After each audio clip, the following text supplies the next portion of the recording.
Hola, en el marco de la Cátedra Globalización y Educación, vamos a hacer una primera aproximación de las dos temáticas que nos ocupan, en el entendido de que haríamos, digamos, mayor énfasis en lo que es la primera axial, dejando, diríamos, para posteriores ocasiones el abundar en relación a la segunda y a las vinculaciones. Parto entonces de una de formación profesional que tiene que ver básicamente con el tratar de señalar desde dónde vamos a leer la realidad. Este es, digamos, una sugerencia que siempre hago, de tal suerte que ubique al escuchante, que nos ubique a nosotros mismos en términos de cuál es la criba, cuál es la lente mediante la cual vamos a tratar de leer la realidad. La realidad que nos ocupa, que puede ser considerada como fenómeno, como problema, como evento, como proceso, es precisamente el de la globalización. No me ocuparé en esta primera aproximación de lo que sería una suerte de ontología de la globalización, pero sí señalar, digamos, elementos básicos que nos permitan ir avanzando. Por ejemplo, generar, construir una suerte de definición operativa que nos sirva como punto de arranque y que además nos permita pasar a una segunda fase, diríamos, de esta sesión, que tiene que ver con la problematización, la delimitación y también, obviamente, la identificación de los diferentes niveles o dimensiones en los cuales es factible dar cuenta del fenómeno. Por principio de cuentas, señalo que la globalización es un problema, es un fenómeno multicausal, multidimensional y obviamente de creciente complejidad. ¿Qué quiere decir esto? Bueno, que a partir precisamente de los diferentes periodos por los cuales va pasando, el grado de complejidad también se va incrementando a partir obviamente de la confluencia de variables y su entramado, diríamos, y su interrelación que solamente se puede, diríamos, diseccionar a partir de procesos analíticos, que sería un poco lo que más adelante nos ocupará en el curso. Como primera premisa, entonces, partimos de compartir una definición operativa de lo que sería la globalización. La globalización puede ser entendida como un proceso económico, tecnológico, cultural, obviamente religioso, medioambiental, es decir, se le pueden aumentar las dimensiones que ustedes quieran, en el entendido de que la tendencia nos señala que particularmente se rescatan estas dimensiones, la económica, la política, la tecnológica, la social y la cultural. Y este fenómeno, diríamos, se ve preñado o caracterizado cada vez más por una mayor interdependencia entre los diferentes actores. Bajo la premisa tradicional desarrollada por el realismo político, podemos ubicar como los principales actores del contexto internacional, es decir, del sistema mundo, parafraseando a Wallenstein, a los estados. Sin embargo, y tal y como lo he enunciado inicialmente, en la medida en que los procesos se van, digamos, acercando a nuestra realidad, es decir, que van en esta creciente complejidad que ya he mencionado, pues obviamente los actores, incluso en términos cuantitativos, se van multiplicando, pero no solamente los actores en cuanto, diríamos, referentes estatales, pero también se van diversificando en términos de otros actores que van interviniendo cada vez más en este fenómeno, diríamos, que tiende a homologar prácticas en los diferentes órdenes, como ya hemos comentado, económico, político, social, tecnológico, entre otros. De tal suerte, la unidad de análisis tendría que ver ya no tanto con actores, sino con el entramado de vínculos y de relaciones que se generan precisamente a partir de esos actores. Y es ahí donde podemos identificar precisamente el cómo se va dando una mayor, diríamos, interacción, que algunos colegas han identificado como interdependencia. Yo tengo ciertas dudas en relación a aplicar plenamente este concepto por las implicaciones, diríamos, de orden conceptual, incluso de orden terminológico, que muchas veces tienden a confundir su significado. Pero entonces, esta sería la divisa fundamental y en términos, diríamos, metodológicos, estaríamos pasando de preponderar las comunidades de análisis a, digamos, las organizaciones estatales. Y si bien es cierto, siguen jugando un papel importante, pasamos más bien al entramado de vínculos y relaciones. Es decir, qué es lo que hacen los actores y cómo este actuar tiene que ver, diríamos, con una modificación de la realidad que nos va a llevar a identificar, además de actores, como ya lo señalaba, procesos, estructuras, instituciones y sobre todo, parafraseando al profesor Marx, nos estaría llevando a identificar coyunturas, ¿sí?, construidas en todo caso por la convergencia de estos actores o incluso las interacciones que entre ellos se dan. De tal suerte tenemos que el sistema mundo se va complejizando precisamente a partir de este mayor número de interacciones y de la diversidad de los mismos. Y ahí que, tal y como lo inicié diciendo, estaríamos hablando de una suerte, diríamos, de proceso, de fenómeno de larga data, que sin lugar a dudas tiene estas dos cualidades, de la multidimensionalidad y obviamente la multicausalidad. Esto vale la pena tenerlo en mente. ¿Por qué? Porque va a estar, digamos, saliéndonos o enfrentándonos a cada paso. Así entonces tenemos que la globalización se puede definir como un proceso que integra a nivel internacional, ¿sí?, el conocimiento. Y este es, diríamos, un poco la salida que ya anuncio, pero que eventualmente estaremos trabajando en detalle más adelante, el cual tiene su referente histórico en los cambios de las formas, cómo se abordan los procesos, los métodos e incluso la información, y que tiene que ver, obviamente, con todo ese andamiaje que se genera, según Manuel Castells, a partir, diríamos, del siglo anterior. De tal suerte, quizás, si se quiere, de manera arbitraria o no tanto, el parteaguas que estaríamos señalando es como punto de arranque, sería precisamente ese último tercio del siglo anterior, que nos va a permitir, obviamente, el aterrizar o llevar a cabo un análisis sucinto de esta realidad denominada globalización. Un primer elemento de orden metodológico que me permito compartir con ustedes es precisamente la problematización. Considero que un punto de arranque, diríamos, significativo en cuanto a caldo de cultivo para abordar cualquier temática es precisamente la problematización. Y el eje fundamental de toda problematización, diría yo, tiene que ver básicamente con lo que sería la lluvia de ideas o la generación de preguntas que más adelante, de acuerdo a los expertos, pudiese convertirse en hipótesis de trabajo. Pero el punto, diríamos, nodal de inicio es el identificar preguntas detonadoras que nos permitan precisamente ir avanzando en la descripción o la eventual explicación del fenómeno. Así entonces, y más allá de la discrepancia sobre si es producto la globalización de un proceso de desarrollo tecnológico o una evolución inevitable del capitalismo, la presentación que ahora comparto con ustedes gira a partir de la formulación de las siguientes preguntas. 1. ¿Qué importancia tiene el estudio de la globalización?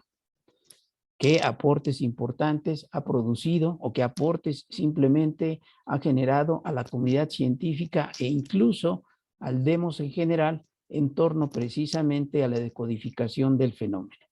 ¿Y cuáles han sido las perspectivas o enfoques abordados?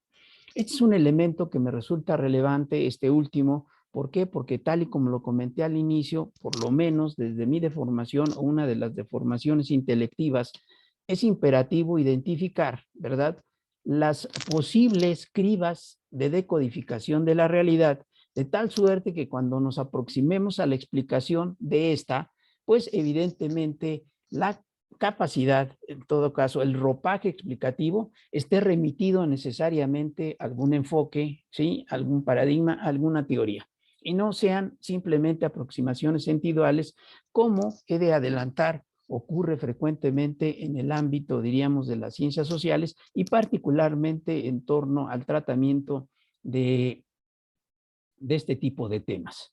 Sin lugar a dudas, un primer elemento o una pregunta que no incluí deliberadamente en la lámina anterior tiene que ver particularmente con la definición, y fue lo que hice, por lo menos en términos operativos, al definirlo como un proceso, ¿verdad?, multidimensional, multicausal, que tiene obviamente diferentes aristas y que puede, diríamos, ser visto en términos de causalidad o en términos de evolución o incluso en términos de parámetros de orden sistémico o bien de orden complejo. Esto simplemente como una aproximación operativa.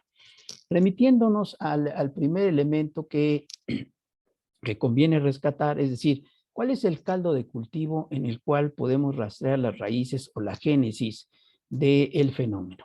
Y en ese sentido subrayamos que los antecedentes o los referentes, obviamente históricos, nos remiten particularmente al contexto societal, civilizatorio de la segunda mitad del siglo XX.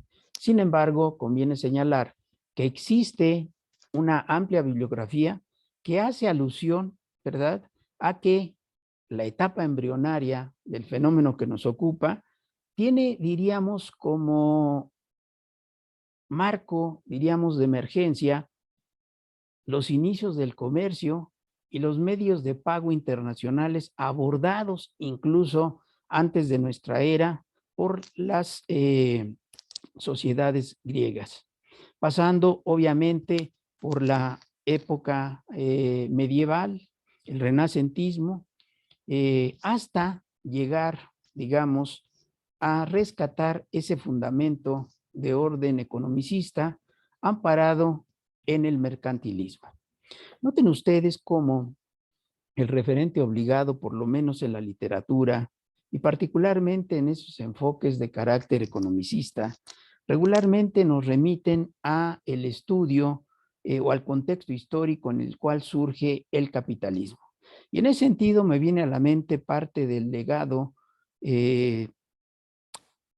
construido por Carlos Marx, tanto en su obra temprana como en el propio Capital, pero en donde fundamentalmente va a llevar a cabo, desde mi punto de vista, la crítica más exacerbada al modo de producción capitalista, en el entendido obviamente que hace un recorrido histórico incluso de los modos de producción y de la lucha de clases, entre otras de sus preocupaciones, pero particular importancia le da precisamente al análisis, ¿sí?, ¿verdad?, de las relaciones de explotación en el marco, ¿verdad?, de la lógica sistémica del capitalismo. Y ahí ubica, por ejemplo, en el capítulo 24 del Capital, va a ubicar lo que él mismo denominó y que intitula la acumulación originaria del capital. En ese capítulo 24 del Capital, Carlos Marx nos va a hacer una reseña, yo diría magistral, de la evolución precisamente, o del devenir, para ser más preciso y hablar con sus términos, hablar de lo que sería precisamente el desarrollo del capitalismo. Y nos habla precisamente que el parteaguas es precisamente esa denominada acumulación originaria del capital o prehistoria, diríamos, del capital. ¿A qué le denomina acumulación originaria del capital? Nos dice que la acumulación originaria del capital no es otra cosa más que el proceso de decisión entre el productor directo y sus medios de producción. De tal suerte, nótese, la figura o una de las instituciones básicas, ¿verdad?, sobre las cuales se construye el capitalismo es sin lugar a dudas el mercado. Y es precisamente en esas interacciones, diríamos, iniciales, propias del capitalismo mercantil o de esa etapa denominada mercantilista, que nos va a hablar Carlos Marx de esa relación que se da, diríamos, bajo la fórmula mercancía, dinero, mercancía, que más adelante, después de esta etapa, diríamos, mercantilista, va a pasar a la manufactura y hasta el gran capital, en donde ya identificamos que esta fórmula inicial de mercancía, dinero, mercancía, va a transmutar y se va a convertir en una relación dinero, mercancía, dinero. En el entendido, obviamente, de que ya es la expresión, diríamos, más contundente de la relación capitalista, en donde muchos de los objetos, diríamos, creados por el hombre, sufren un proceso de fetichización y la expresión más contundente precisamente de la fetichización del dinero sería precisamente el dinero que sirve como una mercancía de cambio entre diferentes mercancías, bajo el supuesto, obviamente, de que el intercambio de mercancías se da entre equivalentes. Pero lo que quiero señalar a la luz precisamente de lo que estamos tratando de compartir es el hecho de que hay muchos colegas que van a ubicar el advenimiento precisamente de la globalización a partir precisamente del devenir del capitalismo. Y obviamente ubican como fase primigenia esa etapa denominada mercantilista a la cual ya hemos hecho alusión. Otros tantos, como ya lo comenté, lo remiten incluso hasta el siglo V antes de nuestra era, ¿sí? Otros particularmente como Castells, ¿verdad? Y que es un poco la sugerencia que yo haría y que suscribiría, pues nos remitimos ya al contexto reciente, particularmente el último tercio del siglo anterior, sin menoscabo, obviamente, sin restar importancia de todo este proceso que se ha venido señalando y que algunos llaman desde ya globalización, pero que otros tenemos nuestras dudas, sobre todo porque tal y como lo adelantaré o lo veré la siguiente sesión, tiene que ver fundamentalmente con una divisa que marca el sino de nuestros tiempos, ¿sí? Y está ligado obviamente con el avance científico y tecnológico y que es producto de condiciones civilizatorias modernas y no necesariamente aparecía en los procesos de intercambio, ¿verdad? De carácter germinal o de carácter inicial que hemos por lo menos nominado. Así entonces, tenemos que la globalización, al igual que otros tantos procesos integrales, ergo sistémicos, fundacionales, holísticos, ha tenido un desarrollo diferenciado, ¿sí?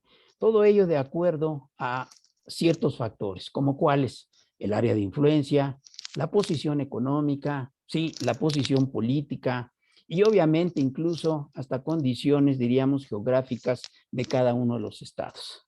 Se puede entonces hacer una suerte de diferenciación inicialmente de orden bipolar, y esto dependiendo obviamente de los modelos, ¿sí? Bien marcada por un lado por los países que alcanzaron el desarrollo y otros y el otro polo por los países no desarrollados. Obviamente aquí hay una cita, hay una referencia implícita a un enfoque que desde mi punto de vista llegó a convertirse incluso en hegemónico en los contextos, diríamos, o en el contexto latinoamericano, en los contextos, diríamos, de los países dominados o países llamados subdesarrollados. Evidentemente, aquí hay una carga no solamente valorativa, sino hay una carga teórica que viene fundamentalmente del estructuralismo y del estructural funcionalismo, que es una de las vertientes que regularmente van a aparecer, diríamos, como constantes al abordar este tipo de procesos, este tipo de problemáticas, pero evidentemente no es la única.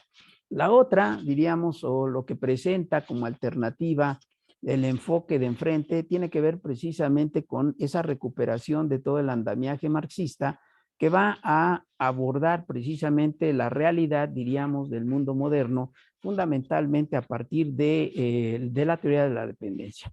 La teoría de la dependencia, como ustedes saben, desarrollada, entre otros autores, por Rui Mauro Marini, Antonio dos Santos, Vania Bambirra, como los típicos representantes, diríamos, de esta vertiente que amparada precisamente en un andamiaje teórico marxista nos permite dar cuenta de un mundo bipolar, por así decirlo, conformado obviamente por países dependientes y países independientes. Estas son, diría yo, las dos grandes vertientes que se enfrentan cotidianamente y que se disputan, por así decirlo, la explicación, ¿sí? De fenómenos tales como el de la globalización. Ahora, esto no quiere decir que no haya otras aproximaciones, diríamos, alternativas o complementarias. Seguramente en estas tendencias, diríamos, de aproximación bipolar, van a encontrar ustedes caracterizaciones como la de países del norte, países del sur, países del este, países del oeste, países pobres, países ricos, países industrializados, países en vías de industrialización, en on. Amén de otras que, por lo menos desde mi punto de vista, han acusado franca obsolescencia, como aquella que tendía a dividir al mundo en submundos, primer mundo, segundo mundo, tercer mundo, ¿sí? Sobre todo que servía para caracterizar el bloque capitalista del bloque, o para distinguir el bloque capitalista del bloque socialista, pero que a partir de eventos tales como la caída del muro de Berlín en el 89 y la pulverización del bloque socialista en el 91, pues evidentemente ya no tuvo mucho sustento. ¿Por qué? Porque entonces resulta que ya no había segundo mundo, sino que había primer mundo y entonces submundo o inframundo. Bueno, eso abonó precisamente para esta caracterización que he compartido inicialmente y que nos lleva a distinguir, a identificar, por un lado, países desarrollados y países subdesarrollados. No entro en este momento en relación a cuáles son los indicadores, pero evidentemente ustedes se los imaginan o al final de cuentas lo han venido viviendo. Sin embargo, se hace evidente que cada una de estas aproximaciones tiene aspectos y alcances particulares del fenómeno, ¿sí? Y para efectos de lo que nos ocupa, es decir, de background, ¿sí? De conocimiento, pues obviamente nos permite en todo caso generar mayor información y mayor conocimiento precisamente en torno a las características que tiene un bloque de países y los que tiene el otro bloque de países. En el entendido, obviamente, de que hoy por hoy tenemos, sin lugar a dudas, aproximaciones alternativas, por ejemplo, este enfoque del archipiélago, que nos va que nos va a decir, bueno, ¿cuántos países hay? Sí, no, pues que hay 193. Ah, bueno, pues entonces el archipiélago lo van a formar 193 islas, ¿sí? Y esto obviamente tendrá que explicarse en términos de articulación de lo que Wallenstein identificó como el sistema mundo. Es decir, estos elementos que eufemísticamente hemos identificado por lo menos de arranque o que identificamos cotidianamente mediante el sentido común como globalizantes o como parte, diríamos, de este fenómeno denominado globalización. De tal suerte, lo que queremos rescatar en primera instancia, que si bien es cierto, hay tendencias, diríamos, de homologación y de prácticas en el terreno económico, en el terreno político, en on, bueno, también es cierto que obviamente el impacto y en consecuencia también los efectos son diferenciales o, tal y como lo comento ahora, son asimétricos. Países tales como Francia, Inglaterra, Alemania, Japón, entre otros, asumieron la globalización de una forma particular, propia de su condición de países desarrollados, con ventajas comparativas y con ventajas competitivas. A diferencia, obviamente, de los países denominados subdesarrollados, quienes, obviamente, por la propia condición, sí, por la falta, diríamos, de investigación, por la falta de adelanto tecnológico, pero sobre todo por la ausencia, ¿verdad?, de el know-how, pues obviamente nos lleva a una situación asimétrica, a una situación de dependencia. En ese sentido, vale la pena señalar que, si bien es cierto, estos efectos asimétricos responden a condiciones históricas específicas, también es cierto que vale la pena evaluar qué tanto se ha hecho en cada uno de los países para, digamos, minimizar estos efectos, para paliar, ¿verdad?, eventualmente las implicaciones que tiene de inicio este proceso asimétrico al cual nos referimos. ¿Por qué? Porque, por ejemplo, para el caso mexicano, por ahí de la década de los 70 del siglo anterior, por ejemplo, se comienza, ¿verdad?, a tomar, y no quiero decir que previo no haya habido, digamos, medidas o políticas de Estado consideradas equívocas, pero, por ejemplo, por ahí de la década de los 70 se renuncia a la autosuficiencia alimentaria, lo cual evidentemente va a tener un impacto, digamos, devastador al interior, diríamos, del agro mexicano y que sin lugar a dudas tiene efectos en los demás sectores de la sociedad, ¿sí? Porque repercute obviamente en el sector secundario, en el terciario y hoy por hoy en el cuaternario, ¿sí? Del cual hablaremos también un poco más adelante. En ese sentido, sí, conviene señalar que ante la ausencia, diríamos, de ese know-how, ¿sí? La brecha, digamos, de conocimiento entre países desarrollados y subdesarrollados, en lugar de reducirse, se ha ido ampliando. Por ejemplo, para el caso mexicano tenemos una dependencia científico-tecnológica de algo así como 25 años. Es decir, estamos a 25 años de lo que es precisamente considerado como high-tech y en consecuencia, obviamente, esto impacta, ¿verdad? El nivel de desarrollo, ¿sí? Obviamente los grados de bienestar humano a los cuales podemos acceder o a los cuales no podemos acceder, pero sobre todo va a tener una impronta, y esto quiero que lo recuerden, ¿sí? Que lo tengan presente durante todo el curso, que tendremos que irlo evaluando a la luz, obviamente, de sobre todo los programas educativos en este país y los diferentes niveles. ¿Por qué? Porque obviamente no hay una consonancia, ¿sí?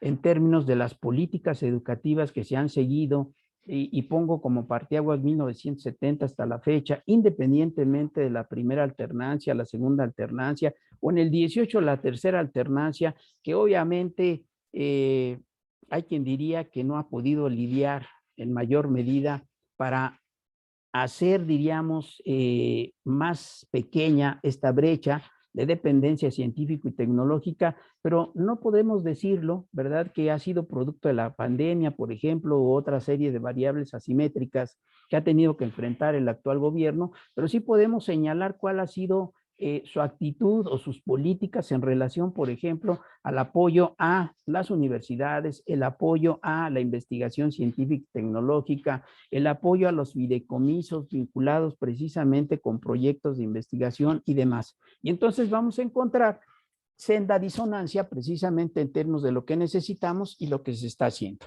Entonces, ahí la alerta, obviamente, los focos ámbar, ¿verdad?, para todos nosotros y aquellos estudiosos de las ciencias sociales y de la educación en particular. ¿Por qué?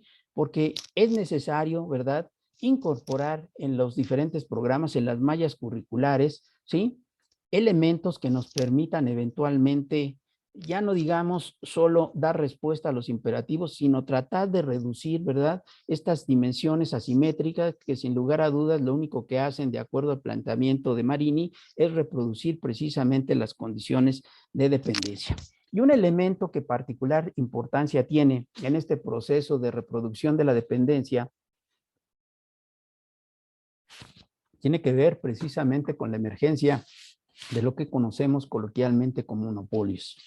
Esta categoría, que es propia obviamente de la economía, es perfectamente trasladable a otros contextos. Por ejemplo, podemos hablar del monopolio televisivo en México, pero en particular lo que me ocupa acá tiene que ver con identificar los monopolios del conocimiento que se generan all over the world y que eventualmente están liderados precisamente por los países, o coincidentemente liderados por los países desarrollados que ya he mencionado.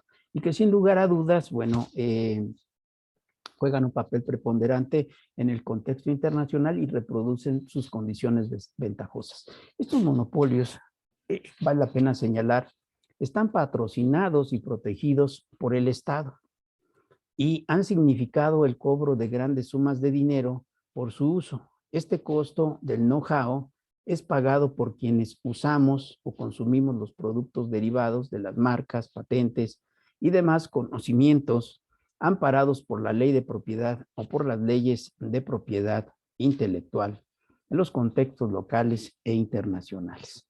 De tal suerte, tenemos que en ese mismo segmento, los países agrícolas que han logrado, es decir, en el segmento desarrollado, que han logrado un desarrollo tecnológico, introducen la modificación genética de las semillas, las cuales fueron patentadas y reciben regalías por su uso, mientras que las semillas tradicionales, ¿sí? Por ejemplo, las semillas autóctonas de maíz en México están a disposición de las grandes empresas que las modifican genéticamente y luego las venden al mercado a altos precios, acrecentando la brecha existente entre los términos, obviamente, del intercambio entre ambos tipos de países. Aquí vale la pena subrayar que partimos de una categoría propia precisamente de la teoría de la dependencia que nos habla que entre países dependientes y países independientes o centrales y periféricos se va a dar, digamos, un proceso de elusión de la ley del valor, de tal suerte que los países denominados independientes o desarrollados producen en mejores condiciones que los países subdesarrollados, de tal suerte, nótese que el mismo producto cuesta más producirlo en el contexto, diríamos, dependiente que en el independiente. Pero a la hora de enfrentarse en el mercado, sí, obviamente los países que producen en peores condiciones, pues evidentemente van a generar lo que se conoce coloquialmente como una transferencia de valor, ¿sí? ¿Por qué? Porque hay más valor, diríamos, implicado precisamente en la consecución, en la construcción del producto. Sin embargo, conviene señalar que el modificar el estado de cosas depende fundamentalmente o en gran medida de los países no desarrollados al adoptar nuevas tecnologías para superar la brecha existente. Y aquí obviamente nos enfrentamos a un gran reto. Vean ustedes si, por ejemplo, el campesino mexicano está en posibilidad de modificar, diríamos, los procesos productivos e incluso vemos que en muchos casos se sigue, digamos, utilizando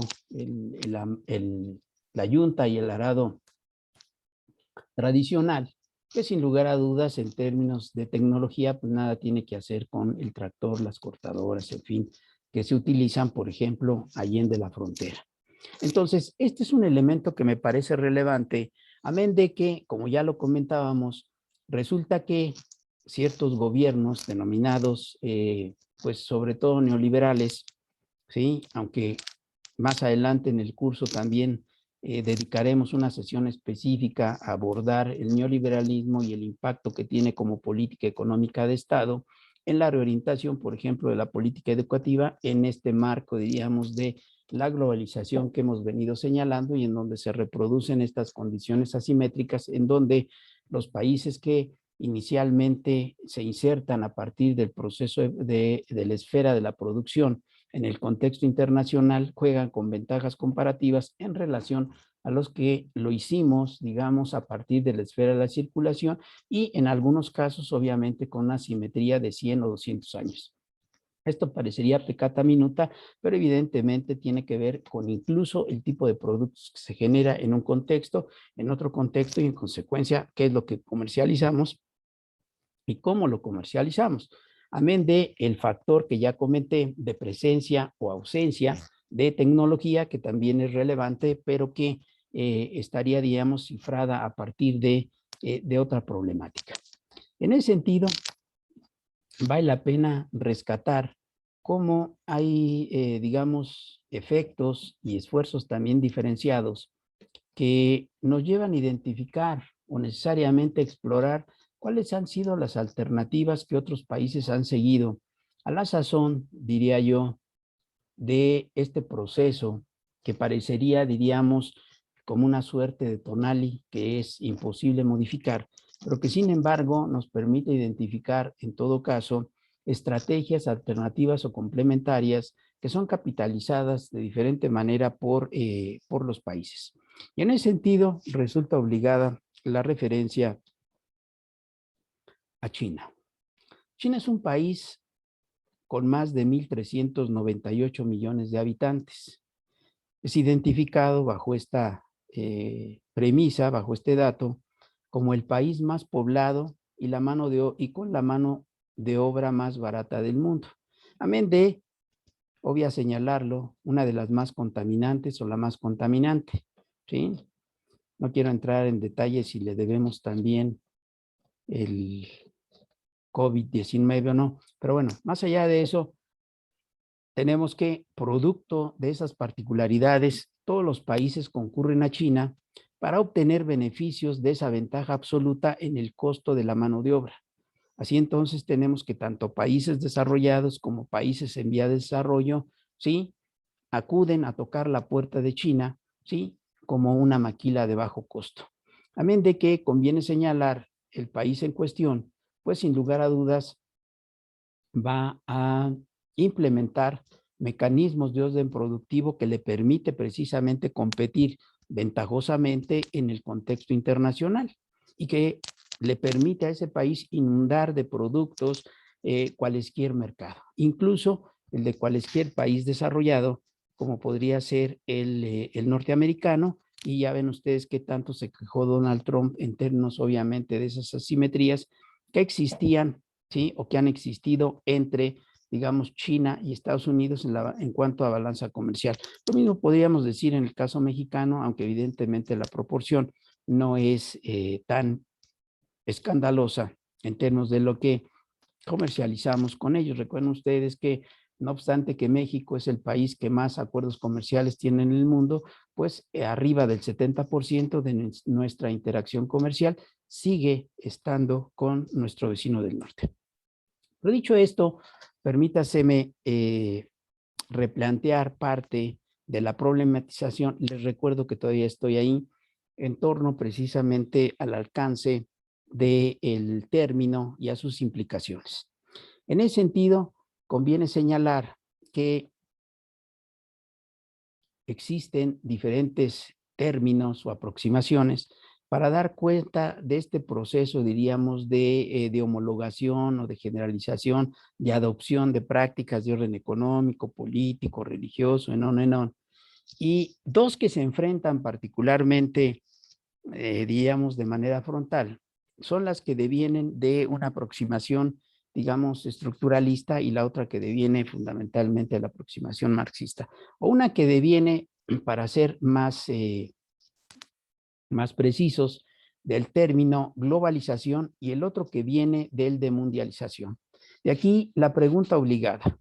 Estamos hablando de este fenómeno que ya señalé, podemos ubicar del último tercio del siglo anterior para acá, como globalización o bien como mundialización. ¿Qué sería lo correcto?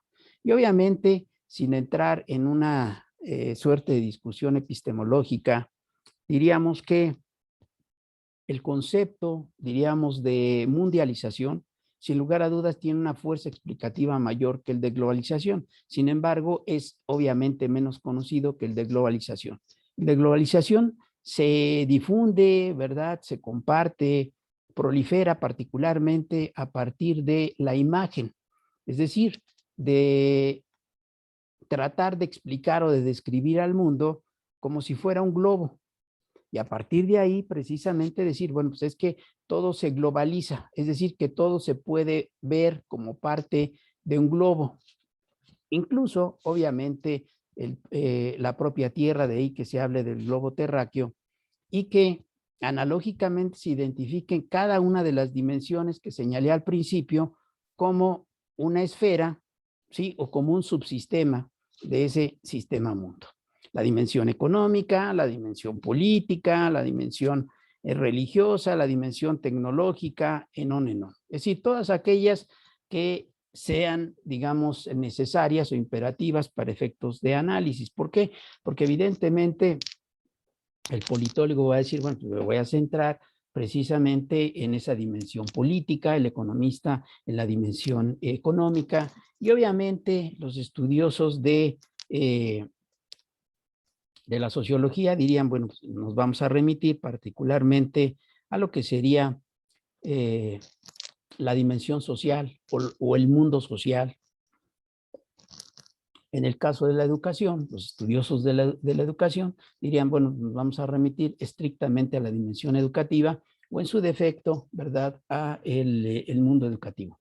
Pero, tal y como lo hemos comentado, ¿sí?, es un fenómeno multidimensional, multicausal, de creciente complejidad, en donde, evidentemente, salvo para efectos analíticos, podemos hacer una separación precisamente entre los diferentes nodos, ergo, sistemas, ¿verdad? O campos, diría Carlos Marx, de conocimiento que nos permitan, diríamos, analizar, apropiarnos de esa parte de la realidad en el entendido de que lo que hacemos es una abstracción, toda vez que la realidad sigue, digamos, tal cual en el plano fáctico, en el plano empírico.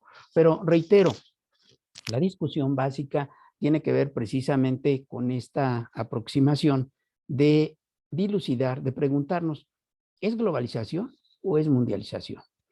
Obviamente el concepto, como ya lo señalé, de mundialización tiene mayor fuerza. Recuerden ustedes que los dos indicadores de la fuerza conceptual tienen que ver básicamente con la intención y con la extensión. A mayor extensión, menor intención y viceversa. De tal suerte, un concepto que tiene, digamos, una fuerza explicativa particular, tiene mayor intención, sí, pero tiene menor extensión. O como dicen en mi pueblo, el que mucho abarca, poco aprieta. Pero a la inversa, sí, tenemos también el fenómeno en torno precisamente a las categorías. ¿Qué podríamos decir en torno al vocablo globalización? Bueno, evidentemente tiene menor carga, por así decirlo, explicativa, pero tiene un mayor uso. Esto hay que reconocerlo en términos incluso de las diferentes disciplinas e incluso al interior, obviamente, de la ciencia, independientemente de cuál sea esta o de cuál se trate. Así entonces, tenemos que un importante grupo de investigadores han centrado sus trabajos en demostrar cómo la globalización o la mundialización, es decir, lo utilizan como intercambiables. Yo no sugeriría esto. Yo sugeriría, obviamente, que se haga una revisión más puntual. Yo particularmente suscribo el de mundialización, pero esto no me conculca la posibilidad de hablar de globalización. Esta, digamos, este fenómeno, ¿sí? Cualesquiera sea la aproximación, diríamos, ha sido considerada como nociva para el mundo. No obstante, es innegable que ha generado sendos beneficios que nos permite, obviamente, dar cuenta de los avances en los diferentes campos y que son producto, dirían estos colegas, de las civilizaciones modernas o incluso de esta época considerada como posmoderna. La modernidad, como todos ustedes saben, está caracterizada fundamentalmente o aparejada con el adelanto científico y tecnológico y por su dinamismo. En cuanto al dinamismo, ¿sí? Conviene subrayar que esta característica, que esta impronta, diríamos, de las civilizaciones modernas, tiene vida propia y tiene velocidad, es decir, sus ritmos y sus tiempos no necesariamente dependen de la voluntad humana. Y estos permean todos los actos de carácter internacional o de diferente índole y que evidentemente han llevado al mundo a una nueva dimensión del producto global. Esa sería la característica fundamental que de inicio he de rescatar, ¿verdad? El que los procesos de homologación en los diferentes planos nos ha llevado precisamente a la generación de productos globales, que puestos en el mercado están obviamente a disposición de aquel que los pueda comprar, de aquel que los pueda adquirir. Empero, también se ha generado una nueva dimensión de los efectos globales, conocidos, por ejemplo, como el efecto invernadero, la lluvia ácida, ¿sí?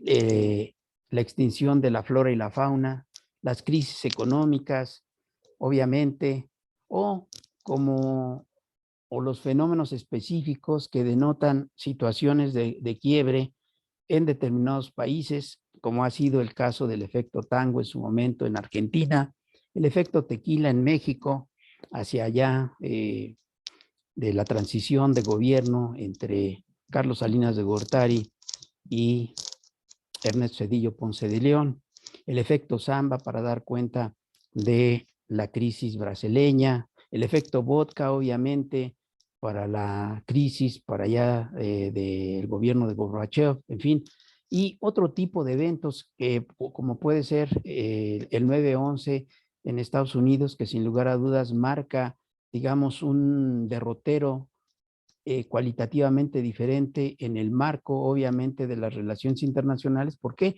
porque precisamente se le comienza a dar mucho mayor peso y reconocimiento a estas actividades terroristas, ¿sí? Que cuya autoría, bueno, se autoimputa, por ejemplo, Al Qaeda, ¿sí? Y que tiene que ver precisamente con ese tipo de expresiones, ¿sí? Enmarcadas, obviamente, en tendencias fundamentalistas. Ante este tipo de eventos, y no los, simplemente señalamos algunos como ejemplos, tenemos que organismos internacionales, organismos intergubernamentales, como es el caso de la ONU, se han dado a la tarea precisamente de llamar la atención, pero obviamente dependiendo del carácter de la propia institución y su alcance, es que ha tenido poco impacto precisamente en las políticas de Estado. Así entonces puedo señalar que algunos de estos organismos tienen más labores diplomáticas, ¿sí? No quisiera ser peyorativo, pero incluso de carácter, diríamos, figurativo, como figuras de ornato, y que no necesariamente tienen un impacto, salvo hacer recomendaciones.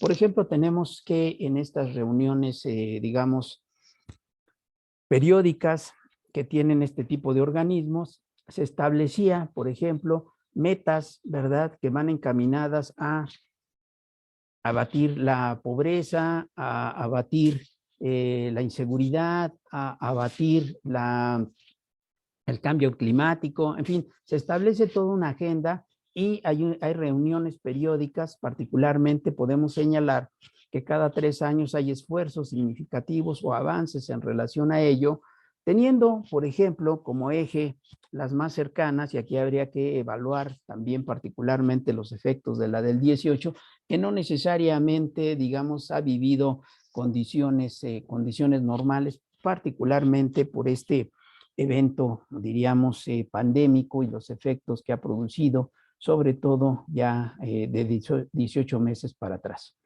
Las dimensiones que particularmente recuperan estas interacciones en el marco de desarrollo de la ONU tiene que ver con el desarrollo social incluyente, es decir, que cada vez más aquellos segmentos denominados marginales o minoritarios no solamente sean considerados, sino subidos al tren del desarrollo, cosa que no necesariamente ocurre, incluso en algunos países desarrollados. ¿Sí? Eso como primer dimensión. La segunda, impulsar un desarrollo económico incluyente, en donde evidentemente vemos que de manera constante se va dando una suerte de reacomodo del mundo a partir fundamentalmente de esferas de influencia, de posición estratégica y obviamente de capacidad, digamos, de chantaje, capacidad económico-política, capacidad de negociación incluso de los diferentes países.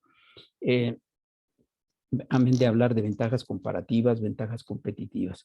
Una tercera dimensión relevante aquí tiene que ver precisamente con la búsqueda de un medio ambiente sano y generar mecanismos, obviamente, de sostenibilidad. De ahí los proyectos de desarrollo sustentable y luego de desarrollo sostenible, que sin lugar a dudas han sido esfuerzos que podemos enmarcar dentro, diríamos, de estas políticas generales o de estas tendencias globalizadoras, a las cuales concurre por lo menos de dicho 2/3, diríamos, de los países del globo terráqueo. Y la cuarta, que me parece fundamental, la paz y la seguridad. Conviene aquí hacer, digamos, un paréntesis y rescatar el papel precisamente y el impulso, la búsqueda de la seguridad en todos los órdenes. ¿Por qué? Porque sin lugar a dudas resulta no solo relevante, sino imperativo, ¿verdad?, el garantizar la seguridad en el sentido más amplio de la palabra. ¿Por qué? Porque dentro de ella se contemplan, digamos, bifurcaciones, ¿sí?, o axiales específicas que nos hablan, por ejemplo, de la necesidad de preservar la suficiencia alimentaria, la seguridad alimentaria, la seguridad nacional, la seguridad militar, ¿sí? Las seguridades, por ejemplo, de la diversidad étnica, de género, en fin, entra todo este andamiaje y que vale la pena, obviamente, no dejo de mencionar aquí la seguridad educativa, no obstante que algunos países, como es el caso mexicano, ¿verdad?, se establezca por ley el acceso precisamente a la educación, más allá, digamos, de los alcances que tendríamos que ir evaluando y en los diferentes niveles educativos y obviamente en consonancia con otras variables o en correlato con otras variables como puede ser las económicas, las políticas, ¿verdad? E incluso las culturales. Así entonces tenemos que dentro de las dimensiones que mencioné al principio, que vale la pena rescatar y que en esta primera sesión solamente abordaré la económica, eh, resulta relevante por el impacto que tiene la difusión, la cobertura, ¿verdad? Y la proliferación e incluso, diría yo, la cobertura. ¿Por qué? Porque en mayor medida, si se le pregunta al ciudadano común y corriente, incluso a los estudiantes de licenciatura, en fin, de maestría, eh, ¿qué sería la globalización? Piensan de inmediato, ¿verdad? En ese ejemplito del auto, ¿verdad? Cuyas partes se producen, algunas en Francia, otras en Puebla, y se ensambla en los Estados Unidos, ¿sí? Y entonces a eso se le llama globalización. Es decir, la suma de esfuerzos de diferentes entidades sociopolíticas y obviamente sus habitantes para la consecución de algún producto o productos. Esa es la visión, diríamos, más socorrida, más tradicional, pero que no trato de romper, pero sí de complementar y de acompañar en términos de posibilidades explicativas. Entonces, para ir cerrando el día de hoy, les diría, la primera expresión o quizás la más ocurrida en torno a la globalización es entenderla como un fenómeno económico. Señalo aquí que al referirlo como fenómeno económico no está implícita la carga teórica de la fenomenología, ¿sí? Sino fenómeno simplemente entendido como algo que es digno y necesario de estudiar. Bajo esta perspectiva, entonces, tenemos que la globalización nace con el comercio internacional y se va expandiendo hasta producir la movilidad de los factores de la producción en el mundo. Para quien no recuerde cuáles son los factores de la producción capitalista, les recuerdo que son capital, que es aportado por el capitalista, fuerza de trabajo, que es aportado por el obrero, y tierra, que de inicio fue aportado por el terrateniente, pero fundamentalmente como factores de la producción entenderíamos todos aquellos insumos que convergen y que hacen plausible el proceso productivo, pero que detrás de ellos hay agentes productivos.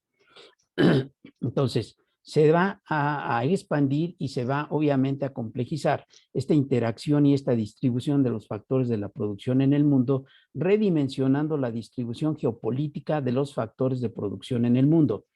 Esto conviene señalar que ha llegado particularmente al grado de madurez que hoy por hoy expresan las relaciones capitalistas, fundamentalmente nos remitimos a identificar la movilidad y el reparto de los factores de la producción all over the world en términos de capital y en términos de fuerza de trabajo. Sobre eso, como dijo MacArthur, también volveré. La literatura da cuenta de estos procesos, diríamos, de redimensionamiento de la distribución geopolítica.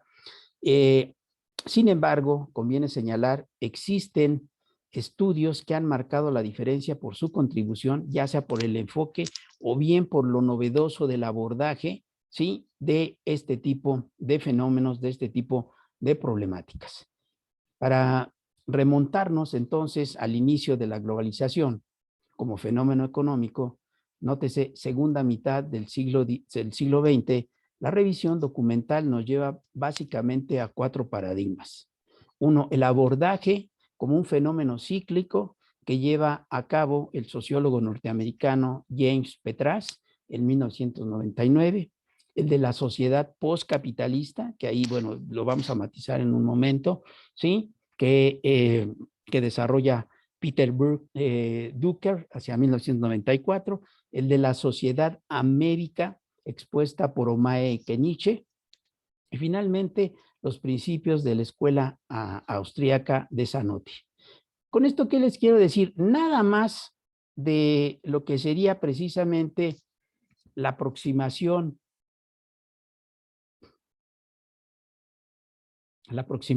económica, ¿sí? Rescato 4 enfoques. ¿Ahí se agota?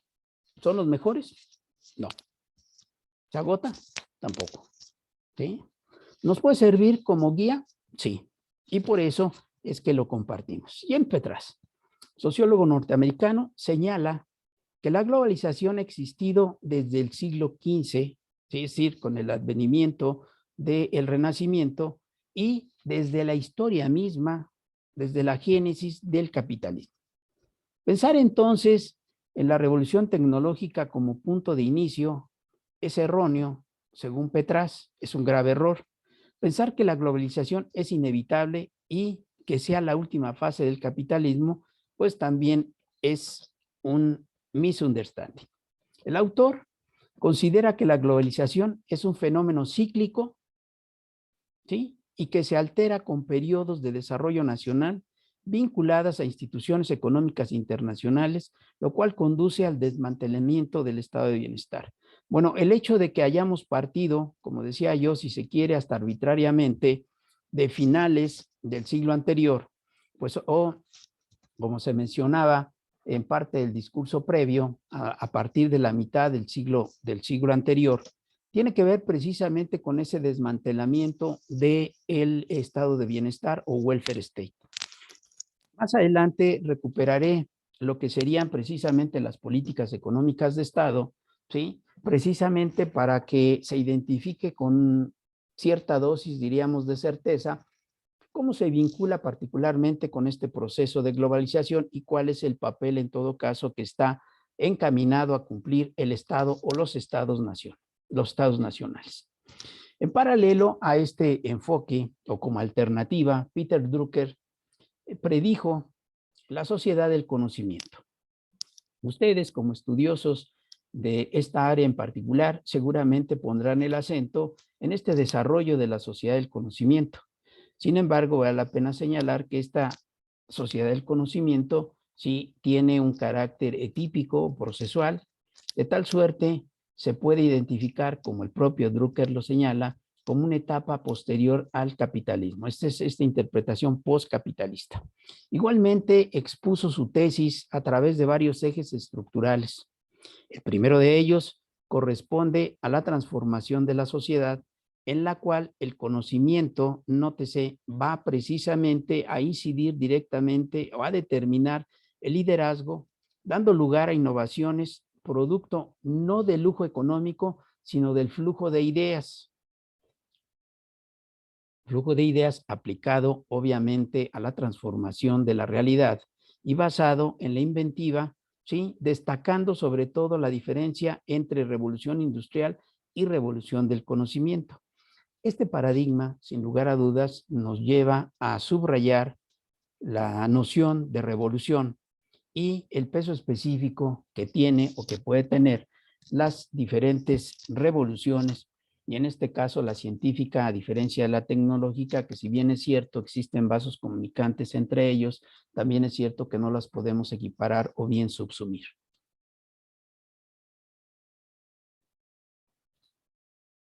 En este orden de ideas, Kenichi Omae va a señalar en su obra Sociedad Amébica que el desarrollo tecnológico, si bien es cierto, incide directamente en lo que es el régimen de propiedad, obviamente, el de producción, entre otros. También es cierto que esta modificación o estos cambios, ¿verdad?, que se dan en el desarrollo tecnológico son la base o es la base precisamente del avance y del desarrollo de las sociedades garantizado a partir de estos procesos de homologación que ya hemos señalado. El estudio que realiza este colega fue orientado hacia la competitividad mundial. Su análisis señala que la economía tradicional murió y sobre sus cenizas, como el ave fénix, surgió la economía global.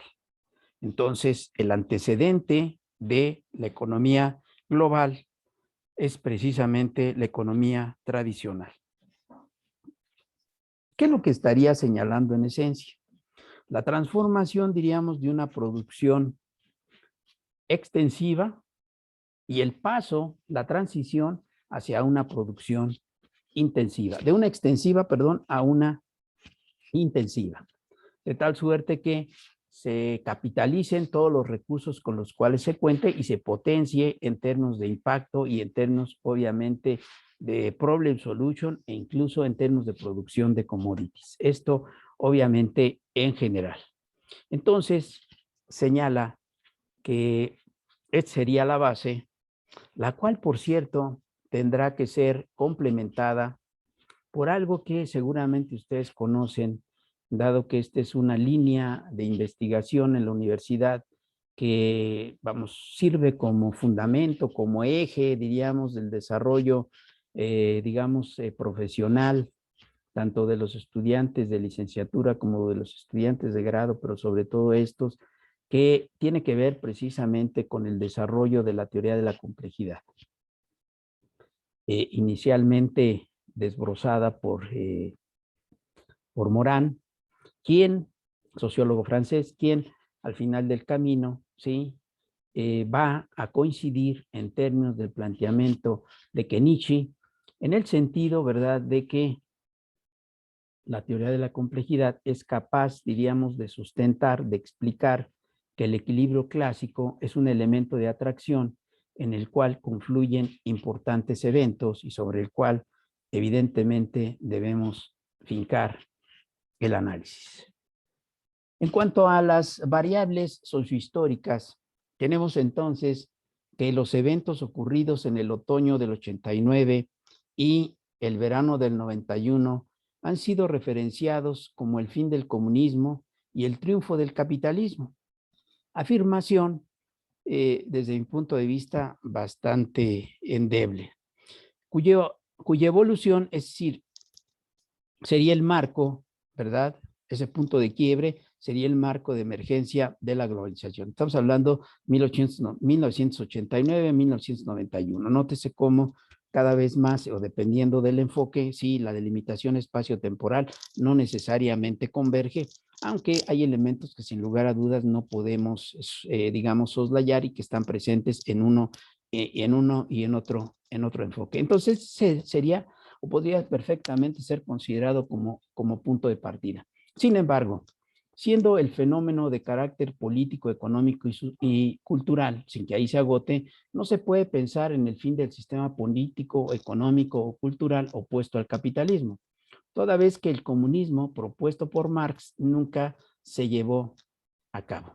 Lo que vivimos, en todo caso, en Europa del Este, fueron expresiones, ¿sí?, empíricas del socialismo e incluso, digamos, leídas de manera sesgada a partir fundamentalmente de la proliferación del marxismo-leninismo, que desde mi punto de vista, pues evidentemente tiene una separación importante en torno al planteamiento ortodoxo en Marx.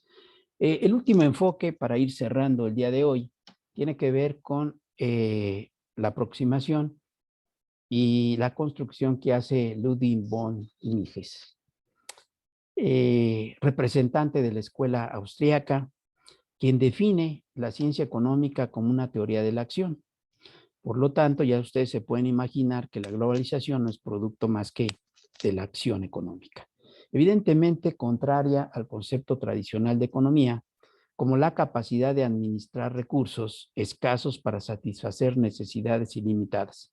Esto tiene que ver, obviamente, con la delimitación del campo fenoménico de la economía. Recuerden ustedes que en la aproximación clásica, la economía se puede entender como esa área del saber especializado que se aboca al estudio de la producción, distribución, intercambio y consumo de bienes considerados escasos y que converge o coincide, se compadece literalmente con esto que le estamos compartiendo.